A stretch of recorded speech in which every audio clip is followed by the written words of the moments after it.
समर्थ सदगुरु श्री रामलाल जी सियाग, मेरे परम पिता परमात्मा, मेरे गुरुदेव के चरणों में कोट कोट नमन, कोट कोट वंदन।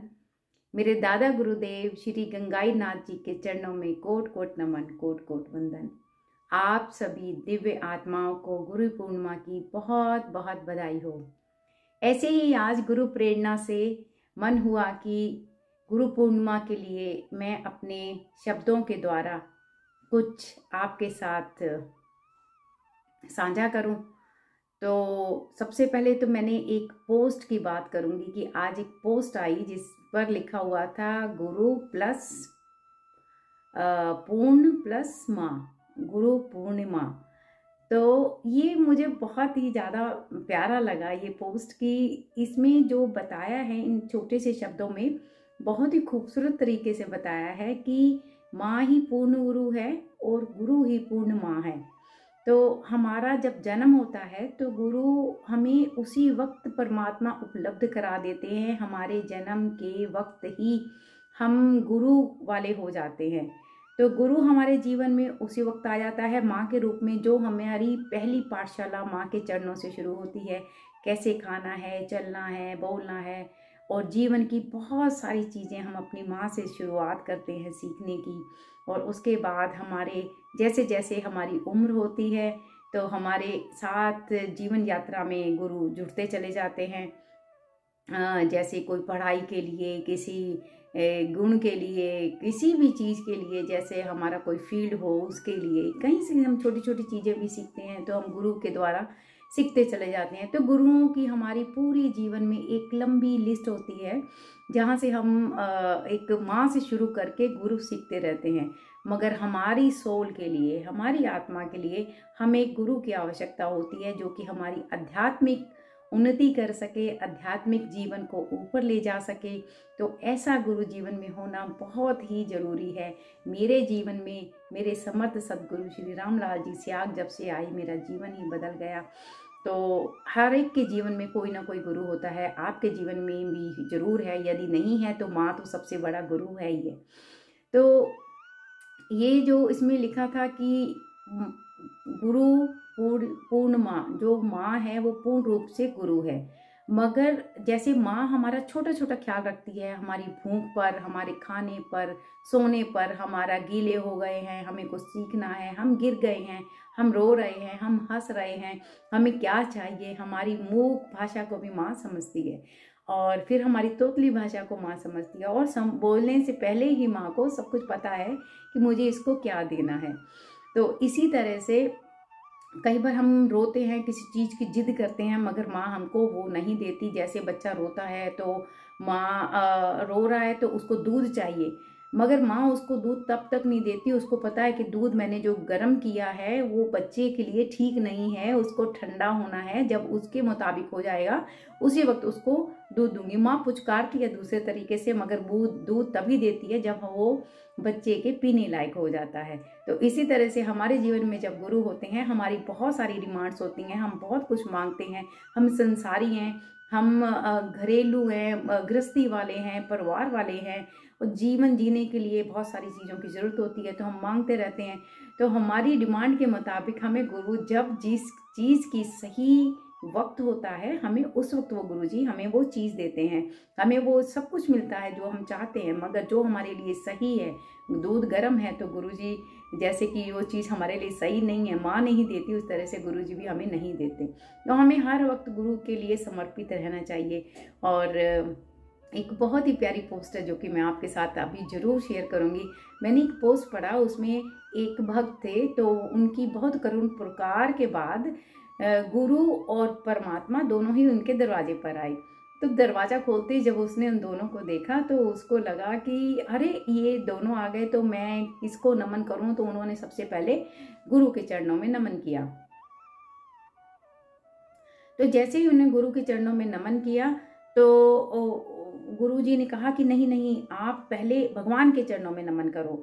तो क्योंकि भगवान मुझसे बड़े हैं, उन्होंने आपको आपको जन्म दिया है, आपके पालनहार हैं, तो आप उनको नमन करो। तो जैसे ही उसने भगवान के चरणों में चरण स्पर्श करने के लिए हाथ झुकाए और सिर झुकाया, तो भगवान ने उन्हें रोक दिया और बोला कि नहीं, आप ना पहले अपने गुरु के चरणों में चरण स्पर्श करो, क्योंकि वो प्रथम है। गुरु ने कहा तो मैं आपके दरवाजे पर आया हूँ, तो मुझे लाने वाले गुरु हैं, तो जो लेके आया उसको नमन पहले करो।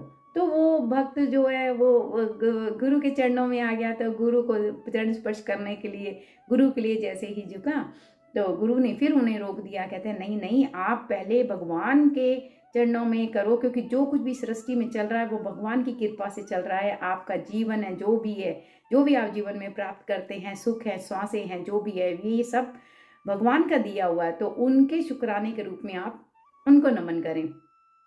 तो वो फिर गुरु जी की तरफ आया, भगवान की तरफ आया, तो सॉरी, तो भगवान ने रोक दिया। भगवान ने कहा कि नहीं, आपको गुरु को ही पहले चरण स्पर्श करने चाहिए, क्योंकि जो गुरु है वो, यदि आप कोई गलत काम करोगे तो मैं आपके कर्म बनाऊंगा, और उसको गलत काम की मैं आपको सजा भी दूंगा, क्योंकि जो मेरी विधि विधान है मैं उस मुताबिक ही चलूंगा। मैं अपने रूल्स को तोड़ूंगा नहीं, कि जो भी जैसा बनाया है सारी सृष्टि के लिए, गलत काम के लिए, तो उसका गलत नतीजा है तो उसकी सजा भी है। मगर जो गुरु हैं उसमें ये सामर्थ होती है कि वो आपके कर्म प्रारब्ध काट देते हैं, वो आपके गलत कर्मों को काट कर और मेरी शरण में ले आते हैं। वो भगवान की शरण में बिल्कुल मुझे सही करके लेके आएंगे, क्योंकि वो सारी आपकी धुलाई, आपकी सफाई, आपके अंदर का, आपके कर्म, आपका पूरा जीवन धो देंगे, साफ कर देंगे, कि आप पूर्ण रूप से परमपिता परमात्मा में जाने के लायक हो। तो ये समर्थता है वो सिर्फ और सिर्फ गुरु में है। तो कहने का भाव यह है कि गुरु का इतना ऊंचा स्थान बनाया गया है, गुरु को सबसे ऊपर रखा गया है। तो हमारे जीवन में भी हमें हमेशा ही, हमें तो हर रोज गुरु पूर्णिमा मनानी चाहिए, मगर फिर भी जो एक दिन निश्चित किया गया है, उस दिन तो हमें बहुत ज़्यादा अपना जो भी योगदान दे सकते हैं आप किसी भी रूप में, तो आप जरूर गुरु को योगदान दें। जहाँ पर भी गुरु पूर्णिमा मनाई जा रही है, आप वहाँ पर पहुँचें।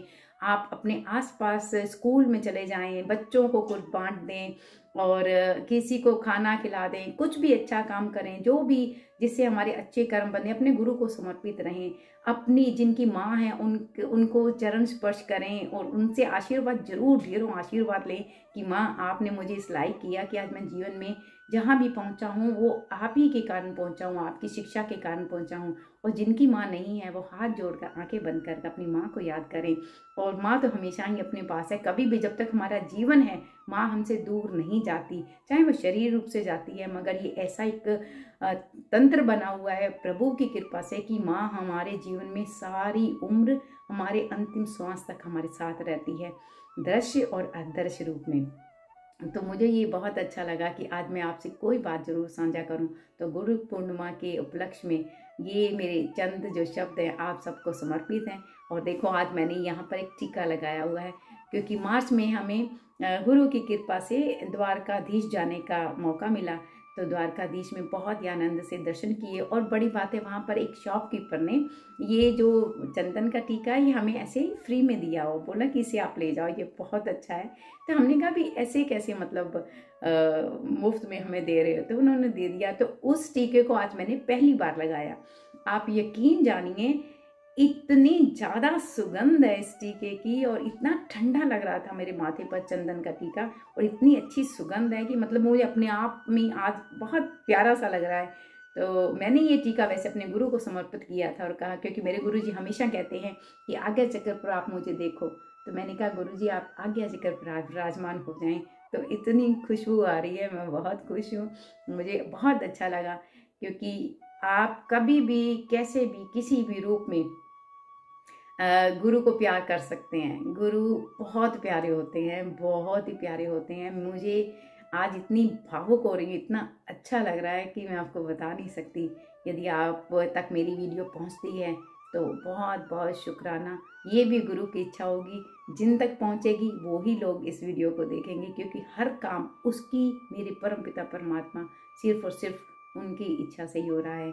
जय गुरुदेव, जय दादा गुरुदेव। गुरु पूर्णिमा पर आप सभी दिव्य आत्माओं को बहुत बहुत नमन, बहुत बहुत बधाई।